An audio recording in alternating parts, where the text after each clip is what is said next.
Hi friends, இந்த வீடியோவில் என்ன பார்க்க போகிறோம் அப்படின்னு பார்த்தீங்கன்னா, நாங்கள் இருக்க ஏரியாவில் கோயில் ஃபங்க்ஷன் ஸ்டார்ட் ஆகிடுச்சு. என்ன ஃபங்க்ஷன் அப்படின்னு பார்த்தீங்கன்னா, நெம்மாரா வேலை அப்படின்னு சொல்லுவாங்க. நெல்லிக்குழுங்கிற பகவதி அம்மன் வந்து வழிபடுற ஒரு விழா தான். எல்லா வருஷமும் ஏப்ரல் 2 அல்லது 3 தான் பார்த்தீங்கன்னா வந்து இந்த ஃபங்க்ஷன் வரும். இந்த வருஷம் பார்த்தீங்கன்னா ஏப்ரல் 2, அடுத்த வாரம் செவ்வாய்க்கிழமை ஸ்டார்ட் ஆகுது. அன்றைக்கெலாம் பார்த்தீங்கன்னா ரொம்ப கூட்டமாக இருக்கும். கோயிலுக்குள்ளேலாம் வரவே முடியாது, அந்த அளவு கூட்டமாக இருக்கும். சரி, இந்த வாரமே போயிடலாம் அப்படின்ட்டு இந்த வாரமே வந்து சாமி கும்பிட்டாச்சு. சரி, கிளம்பலாம் அப்படின்னு பார்க்குறப்ப பார்த்தீங்கன்னா, அந்த வந்து சீவேலின்னு சொல்லுவாங்க. யானை வந்து 3 சுற்று வந்து சாமியை சுற்றி வந்துட்டு சாமி கும்பிடும். சரி, அதையும் பார்த்துட்டே போயிடலாம் அப்படின்ட்டு அதை பார்த்துட்ருந்தோம். எத்தனை டைம் வந்து யானையை பார்த்தாலும் நமக்கு வந்து ஒவ்வொரு டைமும் பார்க்கும்போது பார்த்திங்கன்னா அவ்வளோ ஹாப்பியாக இருக்கும். அது ஏன்னு தெரியல. பசங்களுமே பார்த்திங்கன்னா ரொம்ப ஆர்வமாக நின்று பார்த்துட்டு இருந்தாங்க.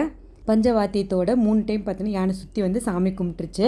நாங்களும் சாமியெல்லாம் கும்பிட்டு கிளம்பிட்டோம். இன்றைக்கி ஒரு 1.5 மணி நேரம் பார்த்தீங்கன்னா கோயிலில் தான் டைம் ஸ்பெண்ட் பண்ணோம். ரொம்ப ஹாப்பியாக இருந்துச்சு. பசங்களுக்கு டாய்ஸ்லாம் வாங்கி கொடுத்துட்டு கிளம்பியாச்சு. பாய்.